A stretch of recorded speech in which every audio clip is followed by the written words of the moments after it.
Bersatulah Indonesia, jangan pernah terpecah belah. Walau kita berbeda, walau kita tak sama, Radio Republik Indonesia, kita Indonesia sesungguhnya.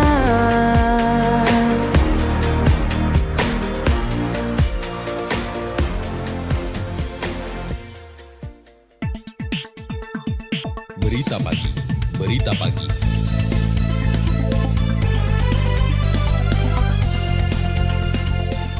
Bendera duplikat itu dikibarkan momentum di HOT ke-79 ini. Bahwa di Jawa Timur itu sementara ada 5 wilayah yang kita anggap rawan. Yang pertama adalah seluruh Pulau Madura ini masih tetap.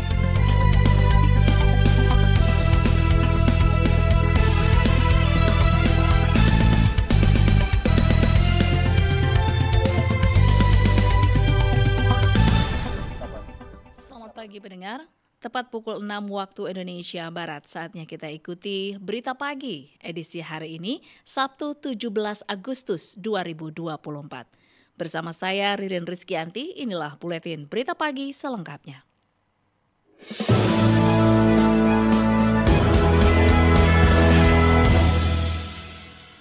Pendengar dan pemirsa, duplikat bendera pusaka akan dikibarkan untuk pertama kalinya dalam pelaksanaan upacara Hari Ulang Tahun ke-79 Republik Indonesia di Kabupaten Sumeneb. Supriyadi melaporkan. Upacara Hari Ulang Tahun ke-79 Republik Indonesia di Kabupaten Sumeneb dipastikan menggunakan duplikat bendera pusaka. Kepala Badan Kesatuan Bangsa dan Politik Bakesbangpol Kabupaten Sumeneb Ahmad Zulkarnain menjelaskan, penggunaan duplikat bendera pusaka untuk Hari Ulang Tahun Republik Indonesia baru tahun ini dilakukan. Dengan kesakralan itu pihaknya berharap pelaksanaan upacara di Kabupaten Sumeneb bisa lebih hikmat. Zulkarnain menambahkan duplikat bendera pusaka telah diserahkan kepada Paskibraka untuk kemudian dikibarkan pada puncak Hari Ulang Tahun Republik Indonesia di lapangan kantor Bupati Kabupaten Sumeneb. Bendera duplikat itu dikibarkan momentum di HOT ke-79 ini baru kali ini dia, dan itu nanti akan disimpan di pemerintah Kabupaten Sumeneb. Selain duplikat bendera pusaka pemerintah Kabupaten Sumeneb dalam momentum Hari Ulang Tahun ke-79 Republik Indonesia juga telah memiliki salinan naskah proklamasi. Duplikat bendera pusaka dan salinan naskah proklamasi diterima pemerintah Kabupaten Sumeneb dari Badan Pembinaan Ideologi Pancasila atau BPIP.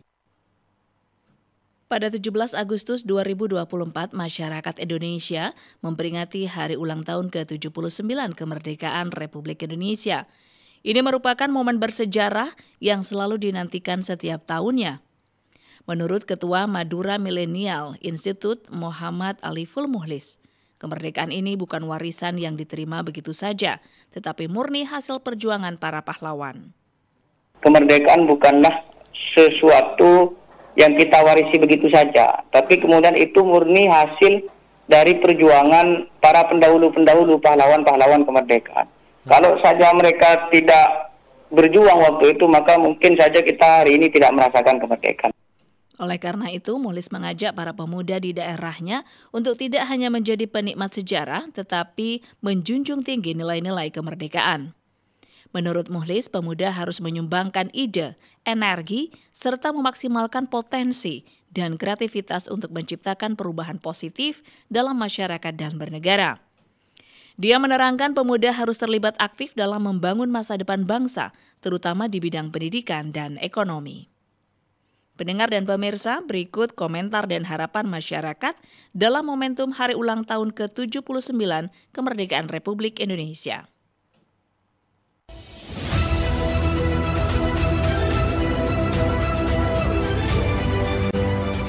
Harapan kami ke depan bagaimana kita semua elemen bangsa satu padu, istiqomah, menguatkan semangat, meneladani semangat para pahlawan.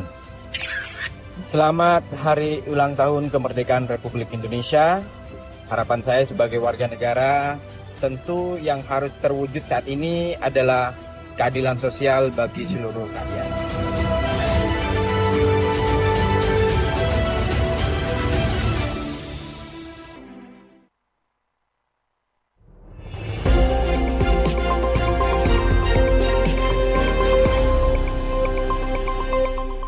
Anda masih bersama Berita Pagi RRI Sumeneb berjejaring dengan RRI Sampang, serta dapat diakses melalui rri.co.id, aplikasi RRI Digital, dan YouTube RRI Sumeneb.net.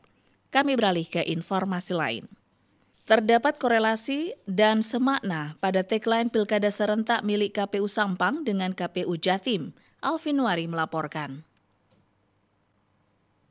Tagline pada Pilkada Serentak KPU Sampang hampir memiliki kesamaan makna dengan KPU Jatim. Jika KPU Jatim memiliki tagline Seneng Bareng, sementara KPU Sampang memiliki tagline Akor Salancenga yang artinya damai selamanya. Dengan tagline ini, Komisioner KPU Jatim Miftah Rozak berharap Pilkada 2024 dapat berlangsung dengan menyenangkan sehingga masyarakat dapat memilih dengan tenang dan aman. Dia juga meyakini Kabupaten Sampang memiliki nilai-nilai integritas dan demokrasi yang berkualitas dalam pelaksanaan Pilkada Serentak. Tagline KPU Sampang tadi sudah disampaikan oleh teman-teman KPU Sampang, ada korelasi, ada semakna dengan tagline KPU Provinsi Jawa Timur, Pilgub Jatim Seneng Bareng, merupakan bagian daripada wujud doa dan harapan bahwa pelaksanaan Pilkada Serentak khususnya di Jawa Timur betul-betul seneng bareng, semuanya senang, semuanya akor dalam rangka memilih pemimpin-pemimpin terbaik. Di sisi lain, Miftah Rozak menyampaikan ucapan terima kasih kepada Pemkab Sampang atas dukungan anggaran dan fasilitas. Pihaknya menilai sinergi ini dalam rangka menyukseskan Pilkada Serentak 2024. Komisi Pemilihan Umum KPU Kabupaten Sampang mengajak masyarakat untuk berpartisipasi aktif jelang Pilkada Serentak. Di sisi lain, Ketua KPU setempat, Alianto, mengaku akan terus memberikan edukasi kepada masyarakat bahwasanya hak pilih itu harus digunakan serta dimanfaatkan dengan baik nanti di TPS pada 27 November 2024. Dan demi suksesnya Pesta Demokrasi, Alianto mengajak kepada seluruh elemen masyarakat, lembaga, dan aparat yang terlibat untuk bersama-sama menjaga jalannya Pesta Demokrasi. Dan semua bisa memilih dengan tenang, aman, dan damai. Amin ya rabbal alamin. Sehingga kami mendoakan semua masyarakat Sampang yang memilih, hak pilihnya akan kami jaga betul dengan baik pada tanggal 27 November 2024. Dan kami akan bersungguh-sungguh bekerja keras untuk melaksanakan setiap tahapan demi tahapan. Alianto, karena pada prinsipnya pilkada ini adalah tanggung jawab semua elemen sebagai warga negara. Untuk itu KPU Sampang berharap semua pihak turut bersinergi dalam melancarkan Pilkada Serentak.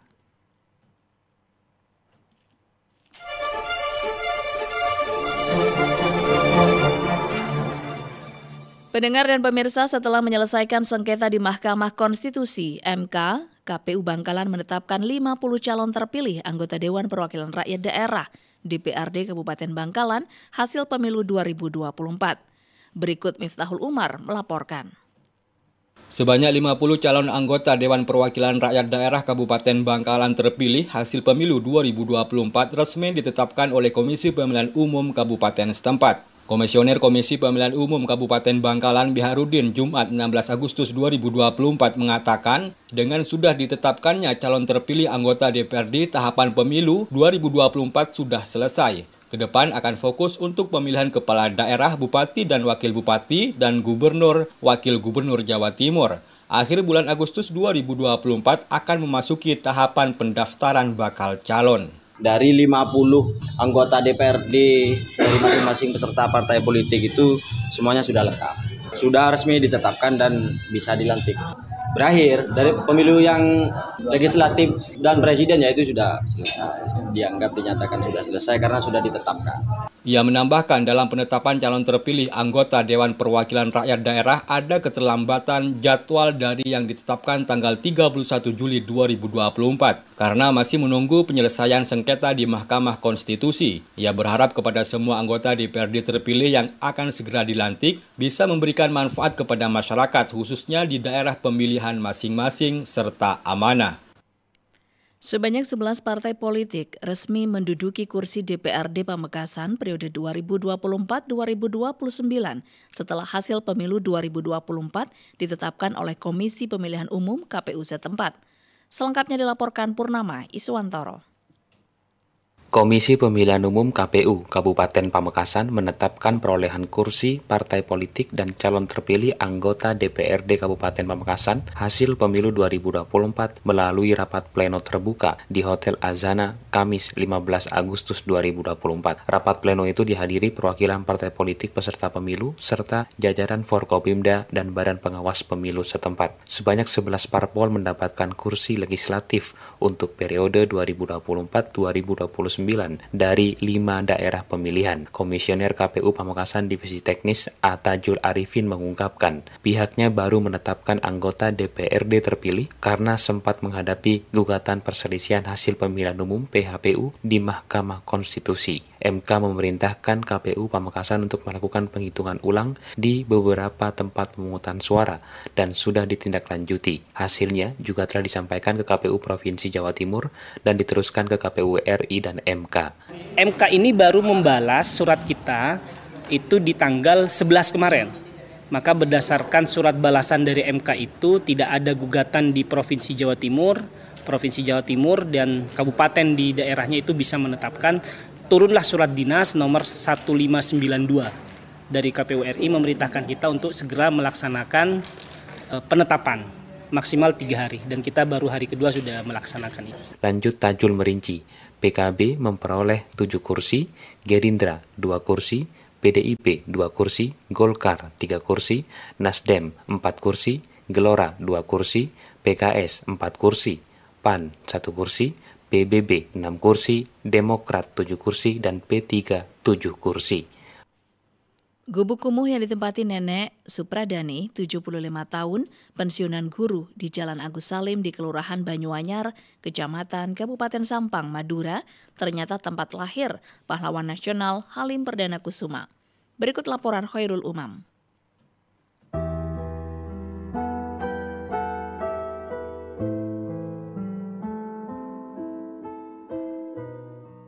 Gubuk kumuh yang ditempati Nenek Supradani, 75 tahun, pensiunan guru di Jalan Agus Salim di Kelurahan Banyuanyar, Kecamatan Kabupaten Sampang, Madura, ternyata tempat lahir pahlawan nasional Halim Perdana Kusuma.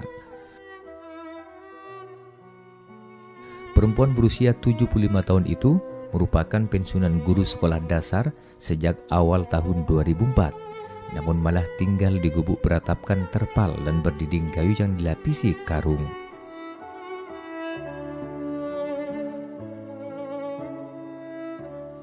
Namun siapa sangka, rumah kuno yang kini sudah tidak layak huni tersebut ternyata dulunya adalah tempat lahir pahlawan nasional.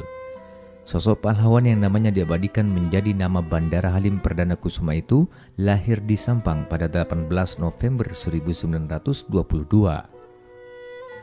Rumah tersebut tampak bangunan tua seperti dulu. Di dalam bangunan terdapat ukiran yang masih bagus. Nenek Supradani menuturkan, Halim Perdana Kusuma lahir di gubuk yang ditempatinya saat ini.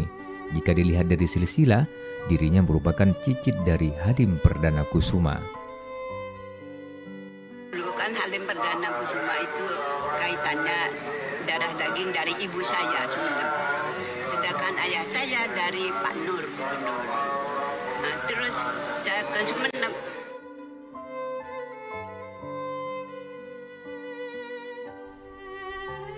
Sebelumnya, Nenek Supradani mengaku pernah berbincang dengan saudaranya yang ada di Kabupaten Sumenep dan dikasih foto sekaligus riwayat gubuk yang kini dia tempati. Bincang-bincang dengan saudara saya di Sumenep, terus saya dikasih ini gambar fotonya ayahnya Halim, terus riwayatnya rumah ini. Ayahnya Halim kan pernah jadi pateh di Sumenep. Pateh dulu kan wakilnya raja. Nggak tahu kalau sekarang mungkin sekda ya.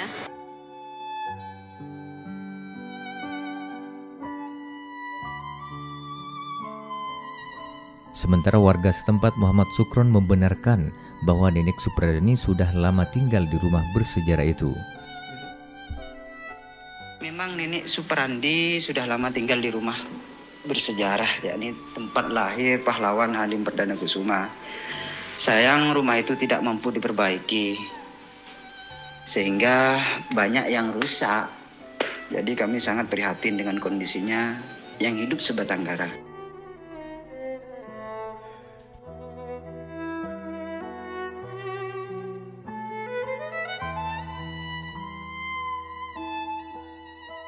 Kata Sukron, rumah tersebut hingga kini tidak dirawat sebab pemerintah tidak bisa intervensi karena milik pribadi.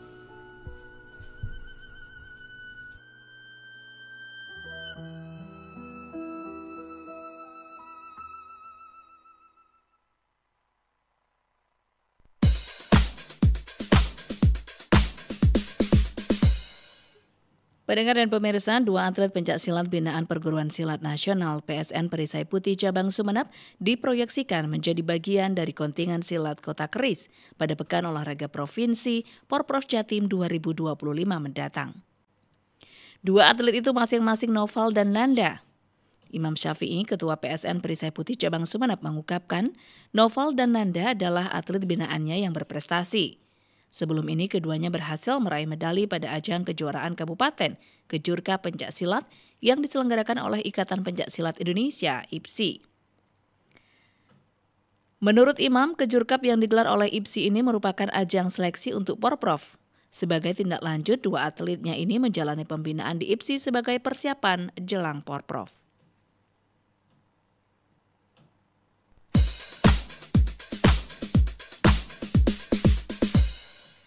Pendengar dan pemirsa, sekian berita pagi produksi Radio Republik Indonesia Sumeneb. Untuk kritik dan saran, Anda bisa melalui telepon di 0328 662 317 atau email di rrisumeneb@yahoo.com. Dari lantai 1 Urip Sumoharjo 26 Sumeneb, saya Ririn Rizkyanti mewakili seluruh kerabat kerja yang bertugas menyampaikan terima kasih atas kebersamaan Anda. Selamat pagi.